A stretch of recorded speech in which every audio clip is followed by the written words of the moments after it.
about the game when you're ready? Look, Florida State's a really great team. You know, Hall of Fame coach. We have great respect for Coach Ham, Coach Stan, and that program. You know, I thought we battled in spurts.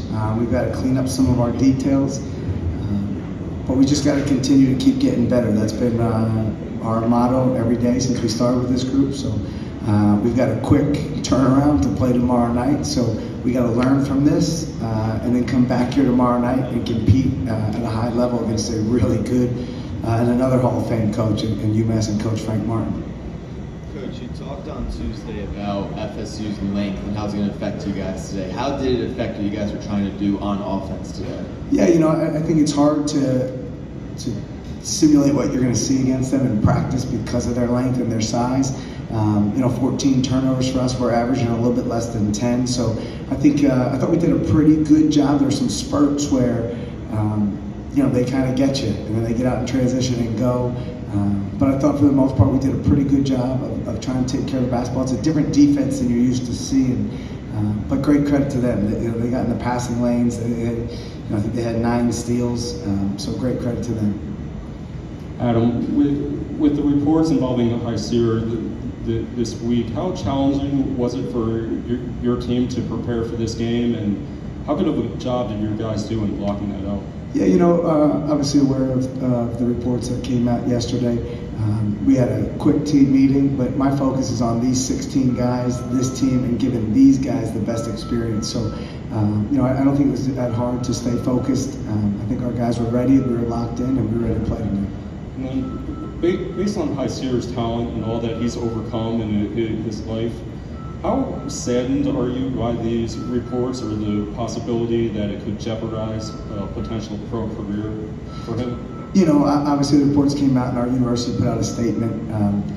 For me, my focus is on the current guys in my locker room, my student athletes, you know, making sure that we do the right things, that those guys have a great experience in the classroom and on the court. So my focus is just on our 16 in that locker room. And then finally, thanks. Beyond Hysier and Temple, this is a macro, large-scale question. What's your overarching view of betting and match fixing in college basketball? Should there be robust protocols, and should regulations be strenuously enforced to maintain the integrity of the game at its utmost there? Yeah, you know, it's you know, my job is to kind of coach this team, lead our team.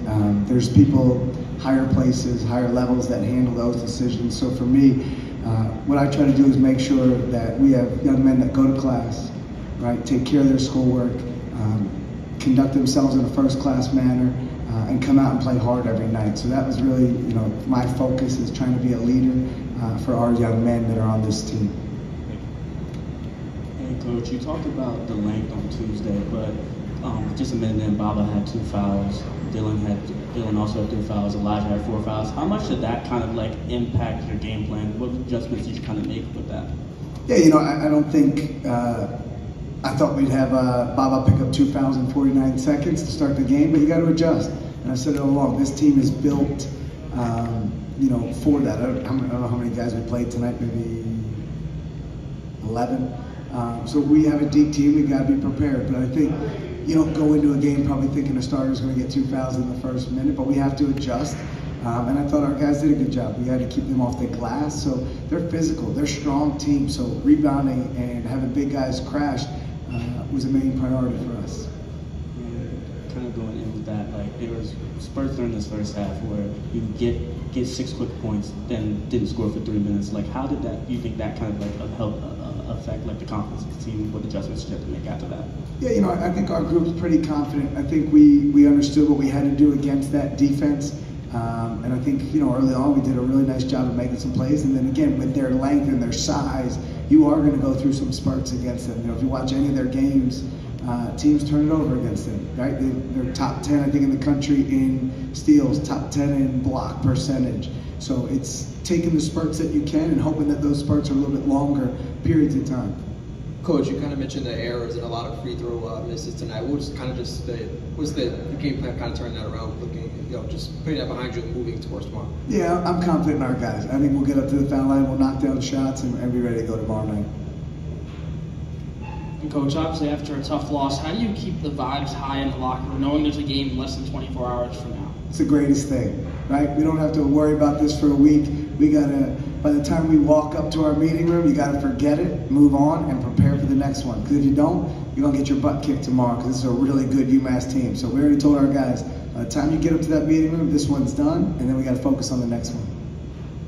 Coach, what did you see from Jamil off the bench? He looked like he kind of provided a spark for you guys and did some good things out there. So what did you see from him tonight? Yeah, you know, Jamil's he got a high basketball IQ. He's a really good cutter. He provided us with some gaps. He's long, and I think, you know, if you look tonight, you know, he rebounded. That's the one thing we've asked him. I think he was our leading rebounder tonight. If you rebound on this team, you're going to get more minutes. If you can defend on this team, you're going to get more minutes, and he proved that tonight. Building off of Jamil, during a timeout in that second half, it looked like he came off the bench kind of like limping into the huddle. Can you have anything to talk about that? I didn't see it. I'll get more information though from our trainer. I'm sure we're going to be banged up. I thought we played and competed hard against an ACC school, so we're going to have some bruises, I'm sure. Thanks, Coach. Thank you, guys.